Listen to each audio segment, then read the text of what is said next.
Two, one. We are live for a new episode of the Electric Podcast. I am Fred Lambert, your host, and as usual, I'm joined by Seth Wincham. How are you doing this week, Seth? I'm good. All right. This episode of the Electric Podcast is sponsored by Tesla Shields. Get 10% off of Tesla floor mats, trunk and front kits, and other Tesla accessories with the code Electrek. Use Electrek at checkout for 10% off.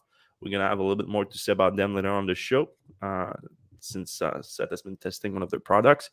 But let's jump into the news. We're gonna start with not a really news item, though it was kind of dominating the news cycle this week for electric vehicles because everyone was coming out with their first dry review. But last week, Seth, you went to good old Texas. Everything is bigger in Texas Yep. to test out the Ford F-150 Lightning. And your conclusion, and this is a It's big thing, I assume, right? it's big in various ways. Yeah. Everything's bigger in Texas, as you mentioned. Mm, This is a very big vehicle. And part of me, like I like walkable cities. I like mm, things like that. This is the opposite of that. mm, So this is a just a monster truck. Feels like you're driving around a cement mixer. I'm sure other people who drive F-150s are like, yeah, this is just an F-150. And mm, they're right, it is size wise. But for somebody who drives like a regular car, it's a big thing. And, it's fine on the open roads. It's great. But, when you get to parking and, mm. construction zones, it's a little bit unwieldy. But, you know what you're getting into if you're getting an F-150. And if you're getting an F-150, uh, you're a Lightning is a much better choice for the environment and for various reasons, which I'll discuss here, For your uh, pockets. than the gas guzzler version. Which one did you drive? Which version? They gave us every single version except the Ford Pro version, the base model version to try out. So we got to see the base display, which was actually pretty. I would say almost more intuitive to use than the kind of like the Mustang Yeah. long display. Interior wise, it goes everywhere from pretty basic work truck to kind of like almost like a Lincoln interior where it's really nice inside and could be almost a luxury vehicle. So there's like 40 different configurations you can go through. We did some pooling. They had like a boat, an Airstream.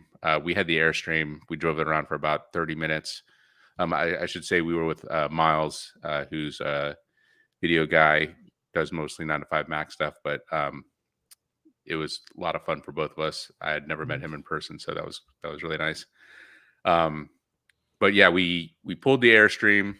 After about 5 minutes of driving with the Airstream, you forget it's there. It's just so powerful that Mhm. you don't even feel the extra weight. They had us going through the dirt trails. It goes off road just fine. I wouldn't say it's as sporty, perhaps, as the Rivian. So just this week, I also had an opportunity to get the Rivian. Mhm. The 0 to 60 time in a Ford F-150, I think it's like 4.5 seconds. Rivian's 3 seconds. The Hummer's 3 point whatever seconds. So it's not quite as insane, but it's a huge F-150 truck and it's going 0 to 60 in 4 seconds. So it's no slouch. And because it's electric, because the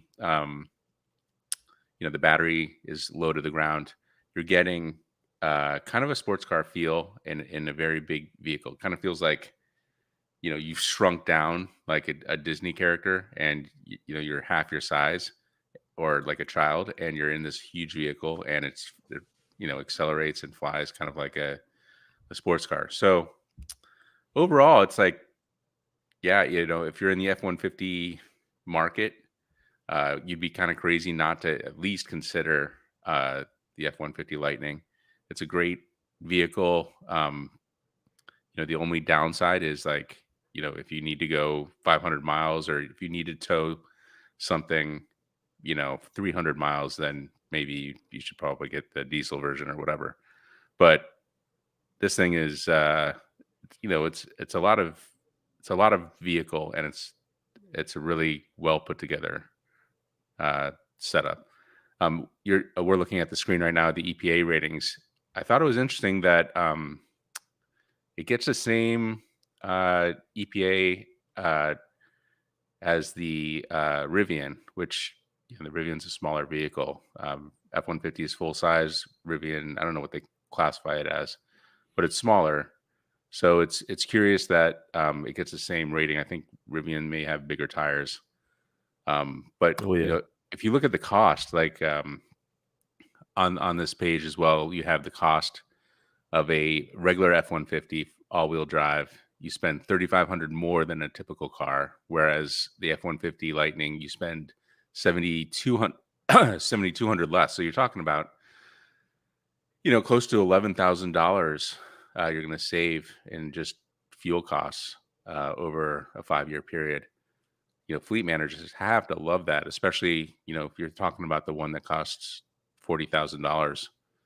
That's a huge savings for fleet managers. And then I thought it was also impressive that even compared to these much smaller Ford Maverick plug-in hybrid, Yeah, plug. No, is it or plug-in? is it? No, It's I not don't a think. plug-in. It's just regular Yeah, hybrid. Sorry.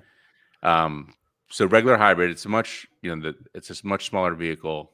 It's still saved twice as much money over a 5-year period. So every mile costs half as much with a full size F-150 Lightning versus like a pint size Maverick hybrid. So that was just kind of interesting to me. And you get 500 miles of range out of this with the gasoline, and you get 320 with the electric. Like for most use cases, like you're gonna be fine with the Lightning too. That's of course, if you start talking about pricing, that's different a little bit. the, Yeah. the Maverick costs nothing, but um, yeah, I mean, if you compare it to the Rivian, like you said, it's a bigger truck. It's cheaper, and you get the same efficiency, 48 kilowatt hour to get to 100 miles, and basically a little tiny bit of more range based on the EP rating. So yeah, Ford really, They did a great job. yeah, they pulled a rabbit out of their hat with this one. Like, I mean, we knew that they were okay, like good at making EVs with the Mustang Mach-E. Like it was a good vehicle, but like price range wise, we know that they were doing something with making the Mustang, like that's a premium in itself and whatnot. But for the most part, like it's a good car for like in the premium range. It's a good vehicle, but it doesn't break any barriers or anything like that. Hmm. Then 150 right now is in basically a league of its own in terms of electric pickup truck, in terms of pricing specifically.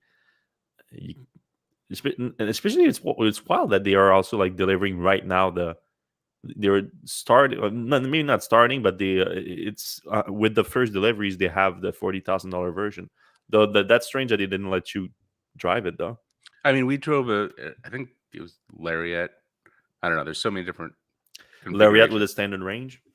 Yeah. So they are delivering those now. I don't know what quantities, but Mhm. what sucks is like the demand for these is off the chart. So if you're like, okay, I definitely want one of these, you're not going to get one if you order one now until 2025 or 2026 or something. Just crazy. Like, you would think like a company Mhm. that can make the tons of vehicles would say, all right, we have demand off the charts, crank it up. We're going to do the midnight to 8 a.m. shift, do all that stuff. But they just they can't turn it up that high. Yeah, I mean, and that brings us basically to our next article that I thought was interesting. But do they talk anything about what's the bottleneck right now? Did they say anything They about didn't that? say it, but I think batteries Yeah, because batteries is the always the main suspect. mhm, Uh, at the earnings calls earlier this week, or was it mhm. last week? That Jim Farley, Ford CEO, made an interesting comments where he said that he was asked about LFP batteries, and he said, "Yes, we've been working on LFP for quite some time. So let's just leave it at that. What I mean by that is that engineering LFP solution in our first generation of products EV products, he's talking about the Mustang Mach-E and the F-150 Lightning here, is something that we see as a big opportunity to move quickly. So he's kind of hinting that they'd be willing to introduce LFP battery cells into the both the Mustang and the F-150 Lightning in order to ramp up production faster. I don't know if he means that that's already in the plans for, because if you're not, I haven't been following the F-150 production plans. It looks like right now they are aiming to ramp up. They want to deliver around 40,000 this year, I think. But of Yep. course, that's taking into account the fact that they just started production last month. So there's already a quarter behind, and it's going to be a ramp up. It's going to take some time. Next year, they want to deliver 150,000 of those. So I don't know if that's taking into account LFP or not. But that would be interesting because, of course, LFP batteries have been something limited more to the Chinese market as of late. Tesla was early in realizing the importance of including it in their shorter range vehicles in order to uh, both increase production and free up nickel base chemistries, which have higher energy density for the longer range vehicles. So yeah, I mean, we see a question here from Philip Lavoie that how is it possible for Ford to make any money on the 40,000 version Lightning? Great My, question. yeah, my I guess don't is that think so. they're not making any money right now on it. But that's often the case, like with automakers, where the very base version of the vehicle is breaking even basically, and then they make money off of the accessories, and you can ramp that up pretty quick on the F-150 Lightning. You can go like I think the average sell price is probably, even for the standard range version, um, I think that's going to be probably around 50, 55,000. Hmm. So that's starting to make more sense. Then if you had LFP batteries to that, then LFP batteries are cheaper. Now it's where are they going to get them is the question, because again, the production right now is only in China. So either they're going to bring production into the US or they're going to order them from China, like Tesla does right now for the Model 3 standard range that they're producing in Fremont. And also Tesla has been hinting like maybe that the LFP cell, the 4680 cells could add an LFP chemistries in it. So that could be That'd interesting. be interesting. Yeah. I mean, it's perfect for Ford because they have the 300 mile range that could have lithium, and then Hmm. the 230-mile range, which they don't obviously need as much density there, would be perfect for LFP. Yeah. There's some concern about charging capacity and use in colder weather. But for the most part, that the iron that out of the latest generation of LFPs, it's still not as good as nickel base, especially when it comes to energy density. But for shorter range vehicles, it makes a ton of sense. Yep. Yeah, I mean the F-150 is going to be interesting story to follow in the coming months, how the production ramps up. Like you said, right now it's kind of sad because like it's car looks like, I mean, I've read your review, a bunch of other reviews, and everything is glowing, but like no one can get their hands on it, like unless you want to play the dealer's game and like be willing to just pay a pretty premium on it, Or yeah, which you're buying it on auction sites for double the yeah, price. yeah, that's wild. All right, we had some Twitter news. Well, I'm trying to stay a bit away from the Elon Musk Twitter story because, of course, it doesn't affect, when it doesn't affect our space that we cover. Like it kind of always does because it's Elon Musk and Elon is the CEO of Tesla, and then if he spends his time on anything else on Tesla, it's in itself kind of newsworthy in the Tesla community. But in this case here, the interesting part of the interesting development this week is that, well, if you've been following Tesla stock, it has dipped quite a bit. Not to Tesla's fault in itself, really. It's there's been a giant market correction in the last few weeks, really. The whole year has been pretty rough in the market, but specifically so in the last week for Tesla, stock is now trading down to, it went below 750, which was the kind of seen as a critical point for Elon's loans that were backed by his stake in Tesla for the Twitter acquisition. So now the news this week is that Elon is looking for financing outside of loans backed by his Tesla shares. So he already reduced that the week prior when we talked about him securing financing with a few institutional investors and Larry Ellison from Oracle, who's also on the Tesla board. That reduced from 12 billion to 6 billion the amount of loans that are backed by Tesla shares, and now he's apparently looking to get that 6 billion off too, probably because of like how much pressure it puts on him, or not just him, as if he's the only one that can affect the Tesla stock, but uh, keeping the stock price to a level where it doesn't trigger him selling his shares to in order to buy a social media platform, really, which is kind of a strange situation. But then, of course, then when we learned this morning is that he's actually pausing the whole process of acquiring Twitter, apparently over some fact. He wants Twitter to be transparent about how they came up with the figure that 5% of their accounts are used for spam and fake accounts. Um, to me, it sounds a little bit like Backing out. he's yeah, he's getting cold feet or whatever, because there's nothing new with like that's part. Apparently, that's part of why you want to buy Twitter. He wants to kick out all the fake accounts and the Yeah, if bots and he's just whatnot. finding out about the bots now, Yeah, come on. obviously the way he phrased it is that he wants Twitter to say clearly like how did they come up with that number. I assume the logic is that like if they came up with the numbers, it means they know which accounts are fake and which are not. So if they know, why are they not just banning those accounts? Of course, they just pop up all the time anyway. But still, it looks like he wants some question. You said that he's still committed to the acquisition, but that was big news this morning. This is a and of course, he tweeted about it. He tweeted like, "This is a $44 billion deal. I'm pausing the process right now because I want some answers." Like it's wild, man. This guy. I know.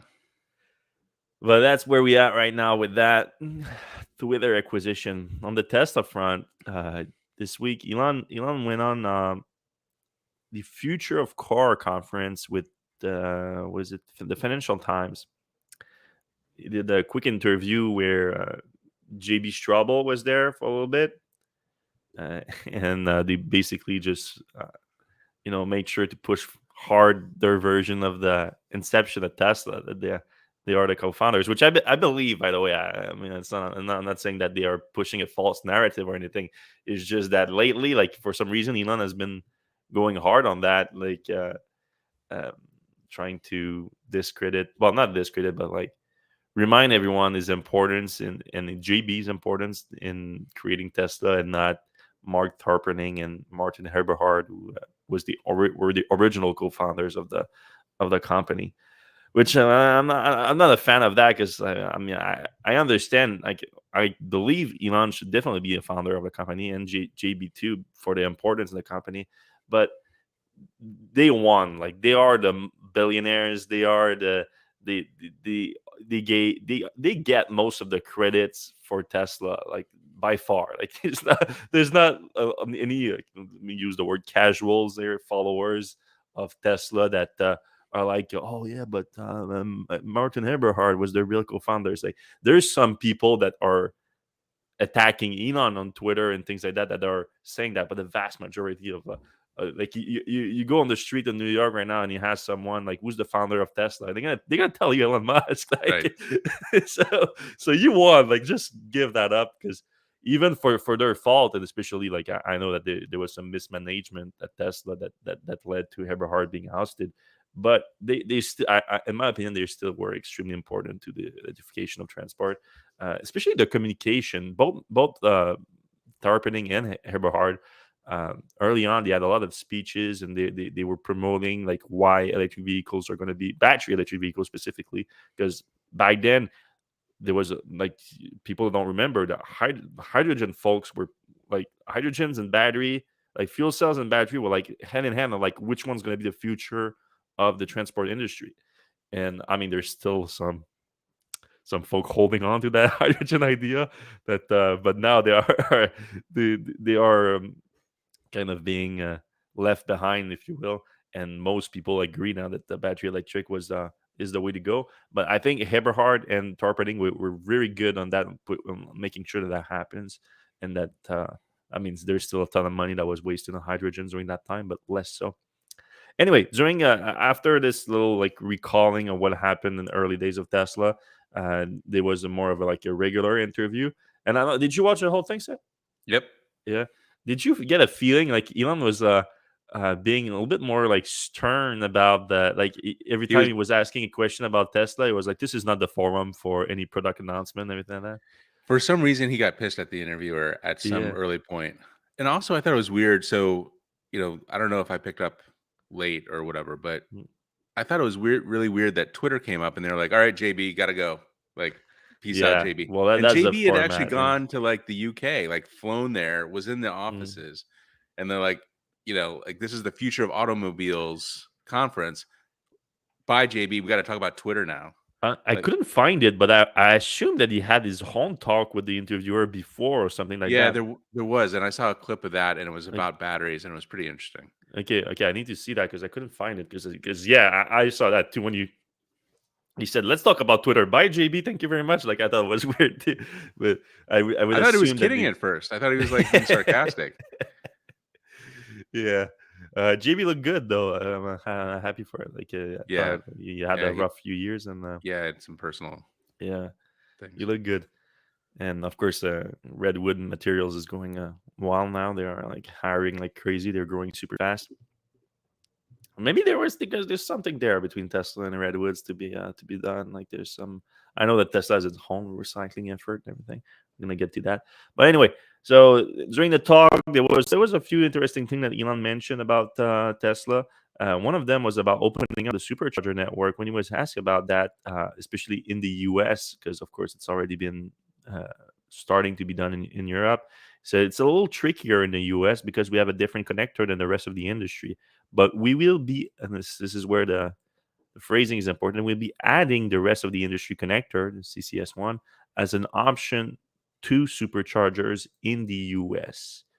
So this is a different phrasing than what previously when we talked about opening the supercharger in the US. Elon has talked mainly about adding selling an adapter, so a CCS1 to receiving Tesla proprietary connector and exiting a CCS1 so you can plug into the average EV in the US.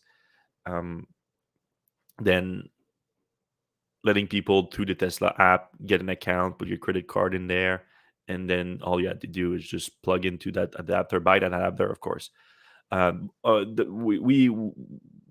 The way he was phrasing it too, there was likely the possibility that Tesla would provide an adapter at the supercharger station. So it would just be like a new way to get the adapter there, and then you could use one of the stalls. That would make sense too. But now the way he phrased it, he's basically intended as building supercharger station with a CCS connector, which actually makes a little bit of sense in it's reminiscent of what Tesla did in Europe when they introduced the Model 3, which when they introduced the Model 3 in Europe, it came with a CCS adapter. So Tesla had a weird situation where it had a fleet of vehicle with its own proprietary connector in Europe with the Model S and the Model X. And now it was adding a CCS vehicle to the fleet. And it's kind of the same thing that would be happening in the US and North America with Tesla onboarding non-Tesla EVs. They'd be onboarding new CCS into the supercharger network with having an existing fleet of vehicle with the Tesla proprietary connector, which Tesla has a kind of a responsibility to, of course, to have a growing network, not just the existing one, but like when I don't know about you, Seb, but when I buy a Tesla, I buy it also in mind with the fact that I can use a supercharger network, and it's a growing network For of sure. a charger that's gonna enable me to travel as much as I can. So now Tesla is facing a situation that how do they open up to those other vehicles? And in Europe, what they did is that they started by building new station with either a dual cable supercharger with both the proprietary connector and the CCS adapter. So or CCS connector, it's an adapter on the station, and new stations would get both some stalls with the proprietary connector and some with the CCS adapter, the CCS connector. And then eventually Tesla started retrofitting also the existing station to have both of those, so you have the option when you get there. So this could be something that is going to happen also in the US, so something to keep an eye on. Of course, we saw when Tesla applied to build some station in Texas, and now that's the thing too. Everything that has anything to do with incentive to build chargers, and there's going to be a lot of that coming in the next few years with the $7.5 billion that was unlocked by the federal government to do that. But also, there's been some incentive at the state level, like one in Texas, actually VW money again, Dieselgate money again in Texas, that was going to be distributed. And when Tesla applied to get some of that money for some charging station there, one of the requirements is to have connectors for more than one automaker. So they had to put some CCS, and they were applying to have charging supercharger station with both Tesla's connector and CCS connectors. So this, with that in mind, and with Elon's new comments, it looks like that might be the approach now that Tesla's going to take to opening up the supercharger network. So that's going to be interesting. Of course, this is going to be like a massive balancing between, all right, how do we add value to other electric vehicles by giving them access to what is by far the most extensive charging network in North America, and at the same time not making the experience worse for existing Tesla owners who sometimes already experience some wait times at supercharger station. What do you think the end game is for charging in the US? Like, is Tesla going to eventually capitulate and make, like Europe, CCS adapters, or are they going to keep doing this like both stuff for a while? I think the long term is going to be capitulating and everyone's going to be on CCS. It's just that it's going to take a while because you got this whole fleet of vehicles now that has the Tesla proprietary adapter, and that fleet is going to be alive for a long time. So It I reminds me think a little bit of the VHS and Beta thing. Beta was a superior technology. The tapes were yeah. smaller, better quality video. Mm. Sony didn't let anybody else have it, so the rest of the industry made their own standard VHS. I'm sure a lot of people don't remember this because they're too young, but VHS won out. Even Sony was making VHS pretty quickly. Wasn't better quality, wasn't better technology. Tesla's adapter is much smaller.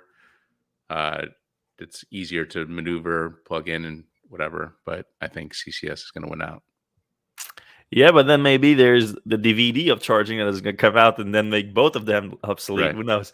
But I think for the most part, what I think is going to be it's going to be a slow transition, like we just discussed, with the new station coming up and then retrofitting some existing one, and then as that plan rolls out gradually, then we do need that damn CCS adapter that has been so elusive that we talked about last week, that was getting 205 kilowatts now. So hopefully that thing's gonna come out soon, and then people can get their hands on it, and then once everything is CCS, it's not that bad anymore with that. Yeah, and if they could get the price down a little bit, that would be nice as well. If it was like $100. I mean, it's a pretty big electronic device, so maybe I'm being optimistic. All right. The other interesting thing that Elon mentioned during that conference, he said that Tesla might stop taking orders on some vehicles due to the long delivery times. So actually, this one rolls back into the Twitter thing, because the interviewer asked him if he fears that his move to acquire Twitter and bring back Trump, for example, and other anything controversial that he could do with Twitter could affect Tesla's sales. And Elon was like, "No, our demand is not a problem." Like, and then he went into seeing demand is now exceeding production to a ridiculous degree. We are actually probably going to limit or just stop taking orders for anything beyond a certain period of time, because some of the timing for the delivery of the new orders he's talking about is more than a year away. So I actually looked at it, and I mean, there's not really more than a year away, other than for the base Y that says May 20. So it's not really, it's a year. February 2023 to May 2023 for the Ace Model 3. Model Y. Model 3 is actually pretty good. You can get one pretty fast. But yeah. So this is something that we discussed a few weeks ago. Actually, that's just this kind of weird situation where Tesla has to predict pricing on vehicle that they're going to deliver a year from now. That's creating a lot of issues because for the most part, you're like, why would you stop taking orders? Like a big backlog is great. Like it's good for a company, and you can plan. Sorry, way ahead of time. But now when you're way off time, it's actually a year away, and pricing are surging like 200% a year for some materials that you're using. Well, that creates a different scenario. So of course I know Tesla also has like long-term pricing agreement, but some of the deals like they have on like lithium and nickel and things like that are not, the pricing is based on the price it is when they deliver it. So that's wild. Like the prices are doing that all the time now. So It's weird that they would stop taking orders. I mean, they're still taking orders on roadsters, right? well, Like those are reservations. That's the difference. reservations, right? So A like little different. yeah. Now now the Tesla has that $100 $200 fee, whatever it is, that is non-refundable when you place an order in. That's the administration fee that they call it or whatever. Right. So that's the big difference here. And so they would, so for example, for this version of the Model Y, the base version, they would like stop taking orders right now, and because so that way they're not like giving you a price that they have to honor, and then a year from now you're buying the, like you could, like, right, that's what's happening right now. Like Tesla is delivering cars right now that people ordered like 6 months ago at $5,000 cheaper, and Tesla is delivering the car right now when they can deliver the same car that people ordered like today, and they deliver it the next day for $5. They just make like clean $5,000 more in profit. So they don't want that. Obviously, they want to sell as the highest price as possible. But not only that, people are buying cars and reselling it right away now because they're making so much money off of it. Like if you have a car on order for the original pricing, you can sell it like $10,000 more in some cases. So it's free money for some people. If you are already you don't need the car, of course, which of course some people need, but you just hold on to your trade-in instead or something. Yeah. All right. The This is a recycling effort that I think that's gonna be critical. Like we just talked about securing the minerals and everything, but the big difference with electric vehicles is when the battery is depleted, you still get um, a battery pack that maybe not hold energy as good as it used to, or at all if there's a defect or whatever. But the minerals are still all in there. It's not like you just burn them like you do with gas. So getting those minerals back is big business. And Tesla gave an update on the recycling effort through the impact report that I thought was interesting. So they have this system that basically recovers 92% of the battery cell materials from a battery pack that they're recycling. And last year they had 1,300 tons of nickel, 400 tons of coppers, and 80 tons of cobalt. So last year instead, no, that was in 2020 actually. Last year they ramped that up to 1,500 tons for nickel, so a 200-ton improvement in recycling. They went down to 300 tons for coppers from 400, but way up on cobalt from 80 tons to 200 tons. And not only that, the capacity to recycle also greatly improve. Um, where did I'm sure I put that in our article. I'm just missing it. I think it's something like 50 tons per week, but I'm not 100% sure. I thought for sure I put it in an article. I'm just probably not seeing it. Anyway, one thing that's very interesting is that those packs that they are getting, those 1,500 tons of nickel and 200 tons of cobalt from, are mostly not consumer packs that are coming back, because of course the fleet, like right now, like the oldest Tesla vehicles that they have, other than the Roadster, of course, is like 10-year-old Model S. Basically, that's the really and not even like my Y- Model S is going to be 10 years old in December, I think. I was It's going going to to be say it, like, we're not even to the 10-year point of the Model yeah. S. It's the end of this year. And Tesla expects that most cars are going to last like 15 years, I think 12 to 15 years. So you're not getting a lot of packs. Most of the packs that they're getting are actually R&D packs, so packs that they use to test the longevity of, and also like defects, like Right. the packs before even getting to the consumer as have a problem, or if they got the consumer and there's been a replacement because of a defect, then they send those to recycling now, or or quality assurance and then recycling.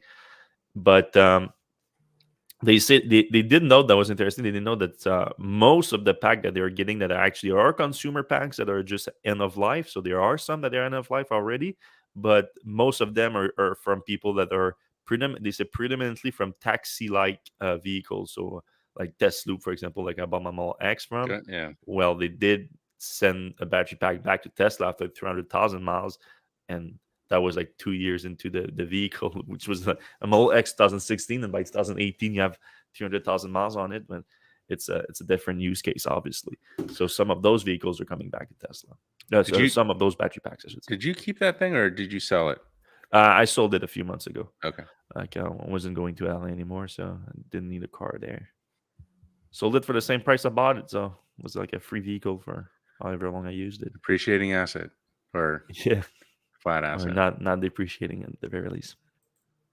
Another thing that we learned today: Tesla is abandoning for now its plan to enter the Indian market. So India is pretty sure India is the biggest auto market that Tesla is not in at the moment, and that's because they have strong protectionist laws when it comes to their automotive industry, and they have very high import duties for vehicles coming into the market. So mostly like unless it's like a Tata vehicle or a vehicle produced in India, it's mostly like super luxury vehicles that people are willing to pay those crazy import fees for. But now Tesla to introduce to get into the market, they were lobbying to get that those import duties removed when it comes to electric vehicles in order to, it makes sense. Some countries have done that to. It's uh, it's kind of an electric vehicle incentive, if you will, but at the manufacturer level, basically. Um, but they weren't really, they were like negotiating for a long time, and it looks like they were getting close because Tesla hired a whole team in India. They were looking for location for service center for superchargers. They brought a bunch of vehicles here, the ones that you see there, for testing, and they got them approved by the local authorities to get them on the road and everything. But they were at the same time they were negotiating to get those import duties removed, because otherwise, if they're there, like the market would be so small that it wouldn't be worth it to do all that, to do those service center, to do the superchargers. But the government held strong, and they were like, we no, like, because the way they saw it is like the laws is there to for people to actually invest in local manufacturing of those vehicles. But Tesla has always been not willing to do that. Even in China, they were always, we're going to import first, see how the market responds to it, and then if the demand is there, we're going to bring manufacturing there, like they did in China, in Europe, and whatnot. You think that's what the Indian government's doing is they're trying to get Tesla to build a factory there? Yeah, that's clearly what they were doing. They were even like giving them land Right. to get the factories on. They were really trying to attract them, but Tesla was all like both sides held to their to what they were aiming for. Like for the government, they really wanted the factories. It was factories or nothing, and for Tesla, it was like import duties or nothing. Hmm. So both sides that didn't flinch, and now Tesla actually is walking back their plan to launch in the country.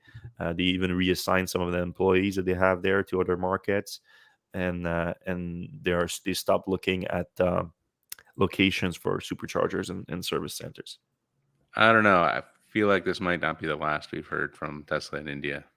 This might be a tactic, Yeah, exactly. That's the move. Then, like you right? say, okay, I'm out, and Right. now they're like, what now? Like now India has nothing. They don't have the Tesla to sell, and they don't have the manufacturing either. So like maybe they start to flinch. All right. Do you want to talk a little bit about your Tesla Shields? Yeah. So this week's episode is sponsored by TeslaShields.com.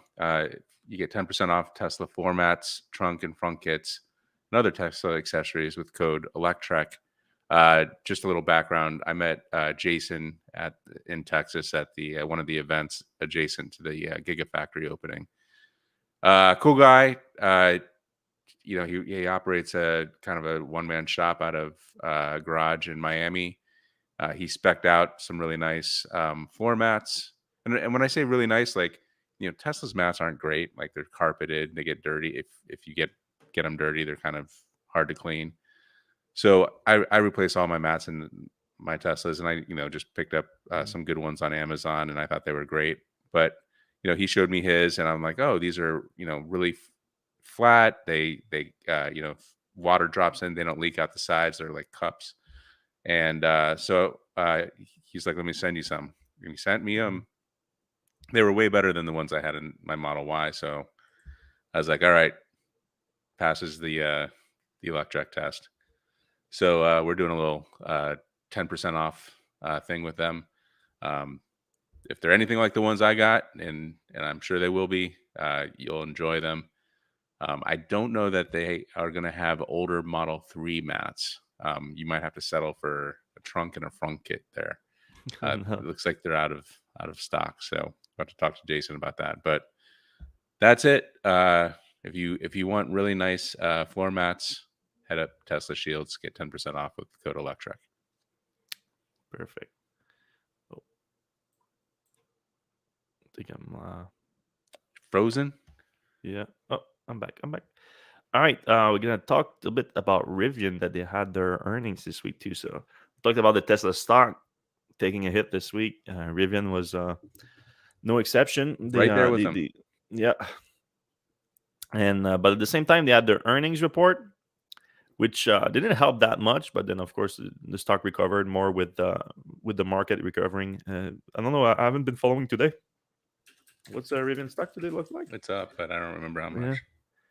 Yeah. It's trading at $26. It's up 10% today, so it's doing a lot better. But still, it's way down from its height after the going public last year. But so this week, the report, it's interesting report, really, because it's hard not to draw a comparison to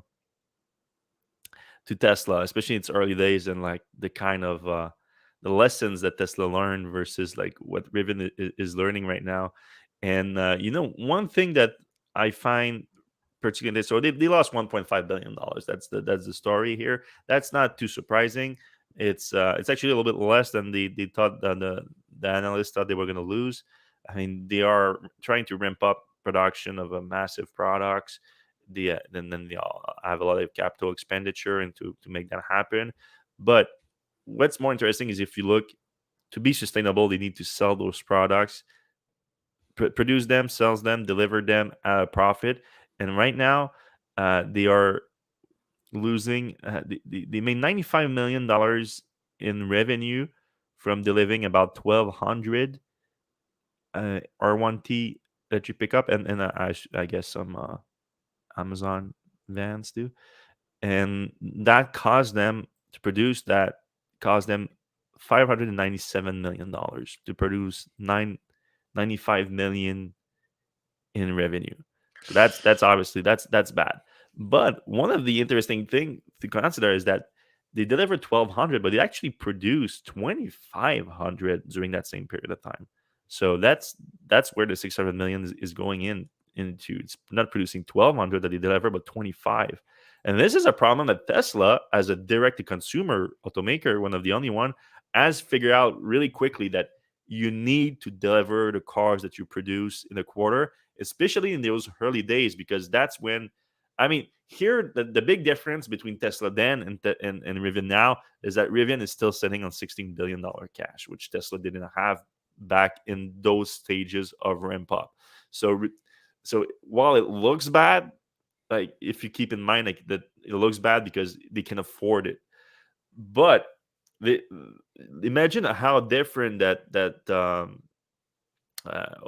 operation statement looks that financial statement for the revenue and cost of the first quarter looks, if they deliver most of those 2,500 cars that they produce, the revenue would be twice as high. They would be at over close to 200 million in revenue.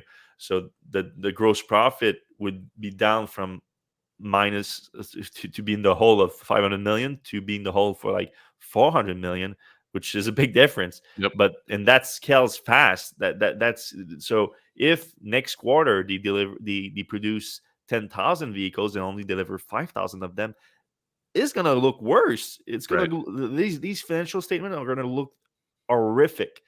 And again, if you keep in mind that if as long as it goes the right direction and they can absorb it through having a giant cash position, they might be okay. But it's a dangerous game that they're playing, and they're gonna have to look at Tesla what they did back then to fix that issues, and it is all it's those crazy delivery waves is having the capacity to deliver them. And so when I was reading the report, I remember just last week when you got delivery of your press vehicle, and I was like, you were saying that there were hundreds of vehicles there waiting Yeah. for delivery to customers. That's it. That's where that money is going right there. These vehicles cannot be sitting there. You No. got to deliver them to customers right away, because that's when you can recognize revenue. And that's when you get the check. And they need to start doing, even though, like, again, I understand they are sitting on a ton of cash, but they need to start showing a way that it's a sustainable business. It's not just about burning cash. Yeah, I mean, there were hundreds of R1Ts at the factory or at the place in Brooklyn, Hmm. and I asked the press guy, like, "What are they doing here? Like, Hmm. why aren't they being delivered? They don't have enough people to deliver them. Yeah, simple as They that. they need to get more. They need to hire Mhm. faster, and like, like some customer, like I all the Rivian customers I know Mhm. are chomping at the bit to get their Mhm. vehicles. They would love to just go pick those Mhm. things up, but like getting them from the place where they're at now to the customers, they're having But problems with. you remember people were laughing at Tesla for like having owners come help with delivery pushes and having to pull like executives That's and like employees, production employees to do deliveries, engineers to do deliveries and all that. But that's the reality of it. Like Tesla had to do that because otherwise they would go bankrupt, right. because of they didn't have $16 billion sitting on to do that back then when Tesla was at this level. So Rivian has this luxury, but at the same time, this is only get worse with higher volume if you don't do it. Yeah. So there has to be a balance here. And Rivian has already indicated, even though they're sticking to the 25,000 produced vehicles in 2022, but they're saying that we're not going to gain. It's going to be a negative gross margin on that still. Tesla, when they were making 25,000 vehicles a year, they were already deep in the positive gross margin. Like I want to even say close to 20%. Even I don't remember on the top of my head because that was back in like 2014 maybe, but it was significant positive gross margin. They were still losing money, of course, on overall operations because Right. like this I'm just talking about the gross profit here with the cost of revenue. But then if you had like research and development, 500 million to selling general and administrative, another 500 million, that's where you get the $1.5 billion loss here. That's okay. I'm okay with that. I'm okay with them like losing a 500 million, but it's not losing. Like they're investing it in research and development, and but you need to close the gap here. Those two numbers. Otherwise, well, I think we were asked that question last week if Rivian's going to survive. But if they were to survive, they need to close the gap here. That's And what I they need to and they see. tried, like they tried to raise the price Yeah, on people who already yeah, bought, and that would have closed the margin, but yeah, people weren't happy about that idea. So yeah, they had to go back, and yeah, they're gonna lose, I think, $1 billion for that. But yeah, it's important to keep your early customers yeah. happy as well. Because I, But I was interested about investing this week when it went down to like the $24 levels and everything. But I mean, I would very much like to see that happen before putting my money in. yeah, it's a different environment. I feel Yeah. like Tesla, what like 5, 6 years ago when this was going on with the Model 3, I feel like they were the only game in Mm. town. Rivian's got Ford to contend with a little bit.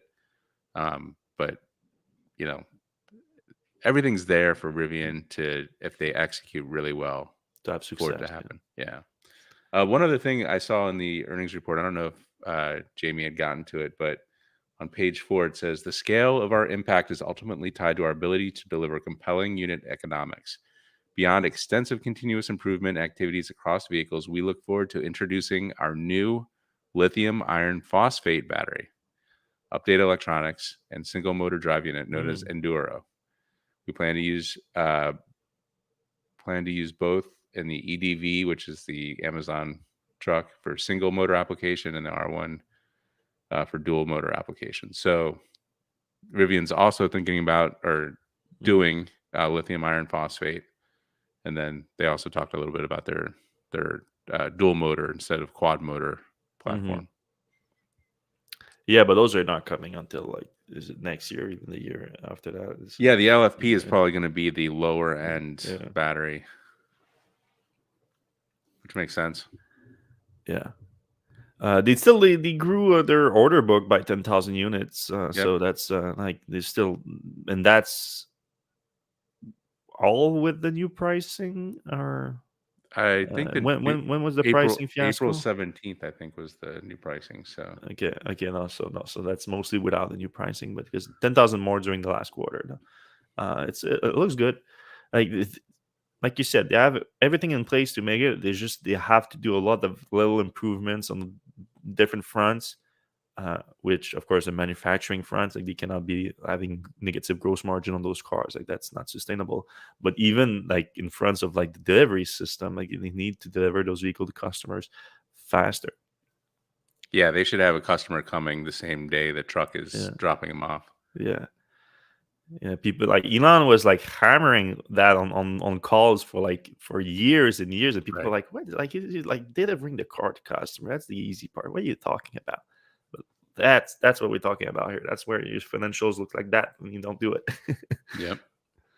All right, we have two more news items to get into, and then after that, we can take a few questions. We're already almost an hour deep into this one, so but we still have time for a few questions after that. So if you have any, just put them in the comment section right now. If you can put questions in the capitals letter in a full letter, or just the whole thing, that would be helpful to for us to find them. All right, Scout. Now, I might be too young for that one, but like because they're saying that they are bringing that back. Uh, I don't know that it existed before, so So I I don't- do. My okay. grandfather used to have these a Scout, like not the pickup version, the full version. International Harvester made it, and he was like a big fan. Yeah, I think he bought 2 or 3 of them. Mm, So I'm definitely a Scout fan. okay, so Scout was a brand or of Volkswagen or an independent company, and then It was Volkswagen bought a it or something. Yeah, it was International Harvester. I think they discontinued the thing, and then International Harvester got bought by a company called V something. So they bought the whatever, and then Volkswagen bought that company. Okay, okay, okay.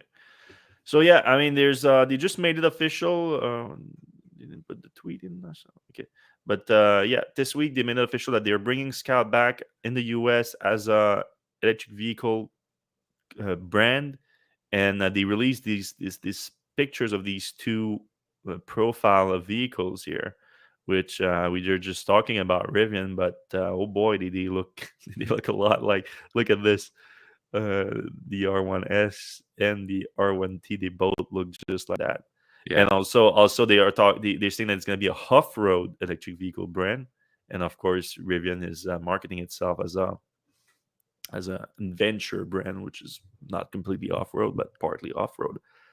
So yeah, I mean that's interesting development here. They basically look to create a kind of a Rivian owned by Volkswagen, and sorry, based in the US too. Here's the tweet that they made the announcement official. Oh no, yeah, yeah, it was a yeah, news item. What's interesting is driving around the R1T last week. It kind of occurred to me like there's really nothing announced or coming that kind of fits in the same, because Rivian's smaller than a full size. It's like Tacoma sized. I don't know what mhm, they call that, but it's smaller and it's adventure focused versus a work truck or whatever. And there was really nothing in the space. And then lo and behold, Volkswagen comes out. The only other thing, I think the Kia EV9 is a little bit like that, but I'm sure it won't be quite as off-road capable as the Rivian. Hmm. Speaking of the Kia EV9, that vehicle might get produced in the US eventually because Hyundai and Kia are looking to build an electric vehicle factory in the US. So you have the Ionic, a lot of success that they're having on Ionic, but it's already, I think there's a 6 to 12 month backlog of orders for the Ionic 5 in most places in the US and North America because the allocations are not great. Hyundai is starting production of electric vehicle in the US at their factory in Alabama for the Genesis JV70, which is basically like the Genesis version of the Ionic 5. But now they are talking about building a new EV plant. There was a bunch of they confirmed it basically this week, but it was through like the back door. Like the there was a lot of rumors about a new factory from Hyundai about it to produce electric vehicles in the U.S. There was talk between some officials in Georgia where Hyundai already has some manufacturing facilities to build a new plant there. And amid those rumors, the Hyundai spokesperson confirmed that they are planning an EV factory in the U.S. They don't have any announcement to details to share where it's going to be and when. But we assume that an announcement is coming pretty soon if they are willing to confirm it right now. All right, so we jump into the comments. Yep. All right. Let's go for the top. From LinkedIn, we get I would get the Lightning just so I can get the 4K inverter. So that's 4 kilowatt inverter for home backup power. 70K price compared to a 9 Tesla Powerwalls, which would cost more than 100K. That's a great point. Ford, we didn't talk about it, but Ford's got the power output, like the AC power out that can either back up your house or do a work site. When you compare the cost of what Ford's offering to Powerwalls of the same size, it's kind of crazy because Ford's got 140 kilowatt hours, and each Powerwall is about 14 kilowatt hours. So it's like 9 or 10 Powerwalls to equal the size of one Ford F-150. I mean, if you were thinking about buying 10 Powerwalls, you could just buy a Ford and have it just parked in your house But forever. I mean, I get your point and I get the commenter's point here, but the thing is, like, no one is buying 9 power walls for backup purposes. Like, it's not how, like, it doesn't make enough financial sense anyway. So if some people are buying 9 power walls, I've seen 9 power walls installation before, even like more than 9. But those are for to combine them with a solar system and to make it uh, either completely autonomous through that or through a system of net metering and time of use costs. So that's where you use it. And if you do that, that means you're using it every day. You're using those power walls. You cannot do that with a car. You won't get that same kind of value out of that system. You're right that it is comparable to 9 Tesla power walls used as backup power because that capacity will last just as long.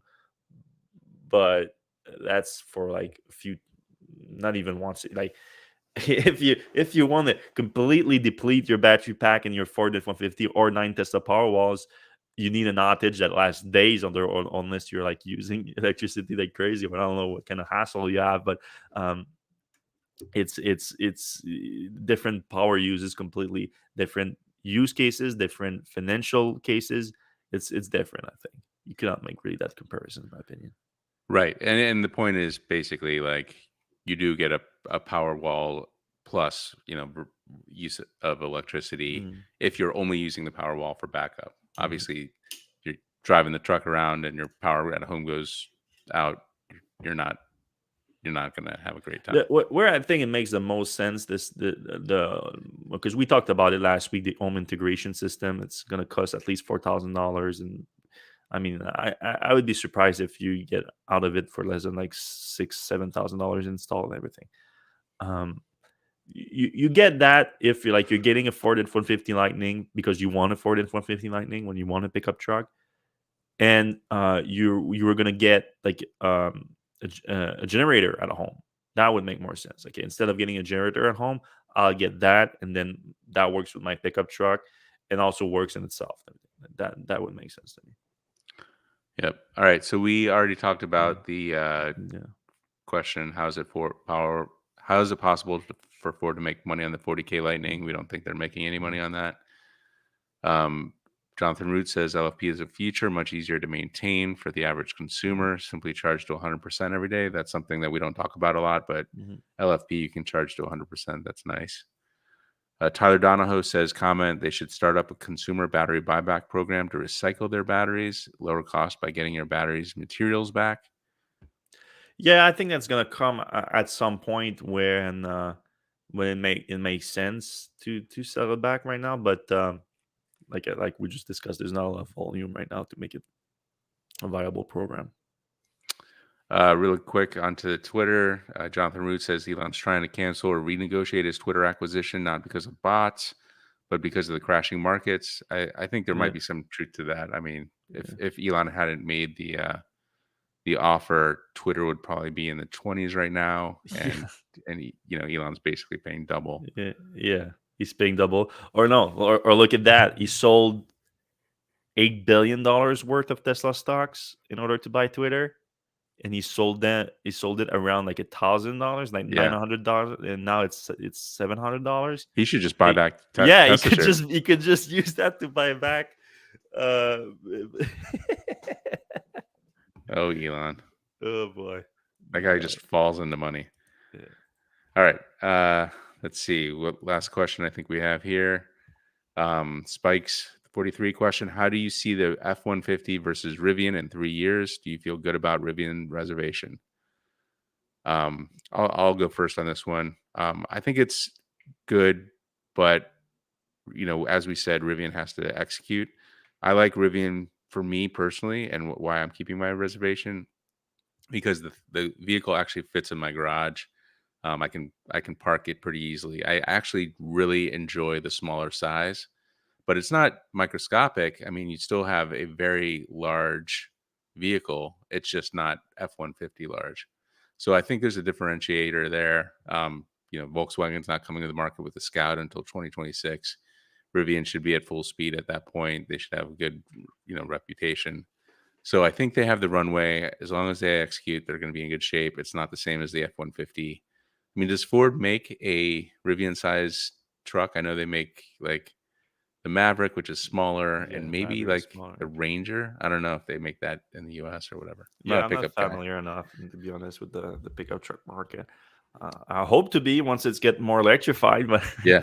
but I agree with you in terms of the size. I think there's room for both and many more Yep. electric pickup truck.